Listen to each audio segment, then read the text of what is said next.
Kita selalu berupaya untuk mendudukkan masalah di dalam konteks yang paling purba, konteks yang paling awal, yaitu kegagalan negara untuk menghidupkan percakapan politik. Kegagalan yang disebabkan oleh berbagai macam ambisi yang seharusnya dikanalisasi melalui persaingan politik. Tapi karena persaingan politik ditutup oleh soal-soal persyaratan 0% segala macam itu, maka dia cari kanal tuh. Jadi itu konteks besarnya tuh kira-kira tuh. Kenapa kemudian misalnya buruh nuntut Omnibus Law dibatalkan, kenapa masyarakat adat tetap bergerak untuk mempertahankan hak rakyat mereka tuh. Ini semua karena tidak ada kejelasan regulasi. Oke. Tapi itu saya jadikan aja sebagai patokan kalau kita bicara nanti. Yang lebih penting adalah saya mengantisipasi pertanyaan-pertanyaan wartawan yang berseliweran. Jadi itu intinya tuh. Saya mulai dengan satu kesan pribadi saya. Selama kurang lebih 1 minggu ini, ketika kasus ini mulai beredar, saya ada di mungkin 9-10 kota di Jawa, di Lombok, Jawa Timur, Jawa Tengah tuh. Diundang oleh para mahasiswa tuh. Dengan maksud saya memberi kuliah seperti biasa, kuliah umum. Tetapi dari seluruh undangan seminggu ini, seluruhnya dipersekusi.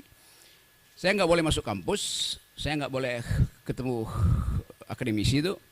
Jadi ada dugaan saya bahwa soal ini soal biasa aja kan. Mau dibawa ke jalur hukum, oke. Tetapi jangan halangi saya untuk bicara dengan para mahasiswa itu. Nah, yang menggemparkan kemarin adalah di yang sudah tahu di Jogja itu saya dihalangi untuk bertemu dengan kurang lebih 1.500-2.000 mahasiswa di situ. Justru itu dihalangi oleh PDIP. Dan saya merasa buat apa menghalangi saya, toh kalian partai, kalian punya kekuatan untuk mengubah undang-undang tuh. Silakan ubah undang-undang di DPR, ubah intelektual atau akademisi atau kritis sosial nggak boleh bertemu mahasiswa tuh. Jadi itu yang saya sayangkan.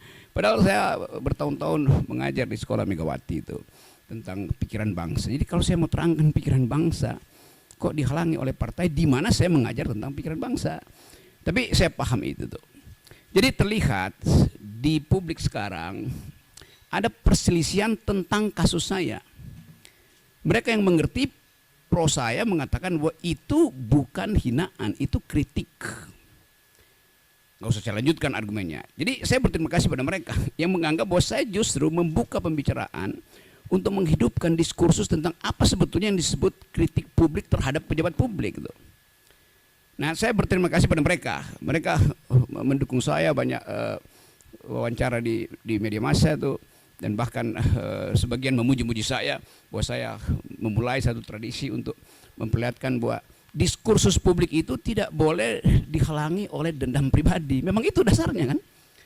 Jadi sekali lagi itu poinnya. Tetapi saya mengerti bahwa kasus ini kemudian membuka perselisihan di publik antara yang pro dan kontra.